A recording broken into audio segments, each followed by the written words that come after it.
পিতা মোহাম্মদ হোসেন, গ্রাম চিয়ালি, থানা ভাঙা, জেলা বাঁকুড়া। 5 জন হাফেজ ছেলেকে পাগড়ি দেওয়া হবে। তাদের 5 জন গার্জেন সামনে উপস্থিত আছে।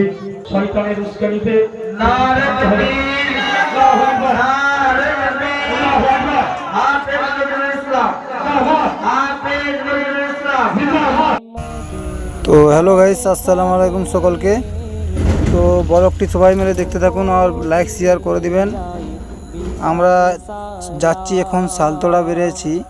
আমার এক ভাই পাগড়ি ওখানে পাবে, আজকে জলসা আছে। তো ভিডিওটি পুরো দেখতে থাকুন আর যেতে যেতে আমাদের সাথে কি হয়ে গেল ভিডিওটা না দেখলে বুঝতে পারবেন না। খুব মজাদার ভিডিও আছে, খুব ভালো ভিডিও আছে, দেখুন। তো কীভাবে পাগড়ি পাচ্ছে, কে কে পাচ্ছে, কোথায় কোথায় পাচ্ছে, আপনাদেরকে সব দেখানো হবে। আর আপনারা কোথা থেকে দেখছেন ভিডিওটা কমেন্ট করে জানাবেন, লাইক শেয়ার করে দিবেন। ভিডিওটা দেখার জন্যে অপরকে সুযোগ করে দিবেন, শেয়ার করে দিবেন ভিডিওটা।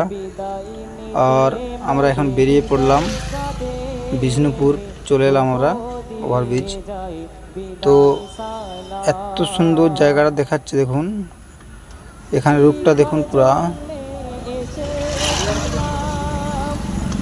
আর আমরা দুটো গাড়ি নিয়ে বেরিয়ে পড়লাম, একটা বাস যাচ্ছে পেছনে, আমরা দুটো ছোট গাড়ি নিয়ে চলে যাচ্ছি। তো এই জায়গাটার রূপটা দেখুন কেমন লাগছে, প্রায় আমরা ডুবো হয়ে যাচ্ছি।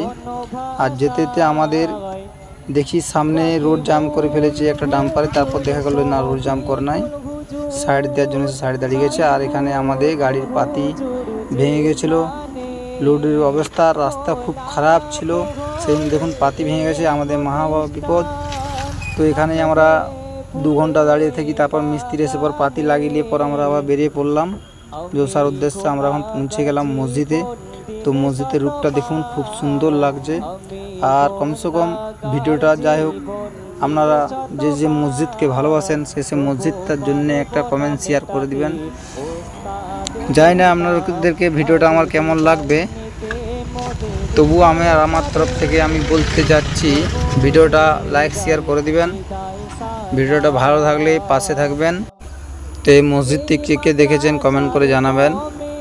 আর এটা হচ্ছে সালতাড়ার মসজিদ, খুব সুন্দর লাগলো মসজিদটা দেখে। এটা মসজিদের প্রথম গেট, আর মসজিদের নাজারা দেখো, আমি ওখানে ছাদের উপর থেকে দেখাচ্ছি। পুরা মসজিদটা মনের মতো করেছে। আর দেখি আমি ব্যবস্থা যদি করতে পারি, কি যদি ভিতরে ভিডিও করার পারমিশন কেউ দেয়, তাহলে ভিডিওটা ভিতরের থেকে করে দেখাবো আপনাদেরকে। ভিতরের জায়গাটা কেমন জায়গা, কেমন কন্ডিশন করা আছে, আপনাদেরকে ওই জায়গাটা দেখাবো।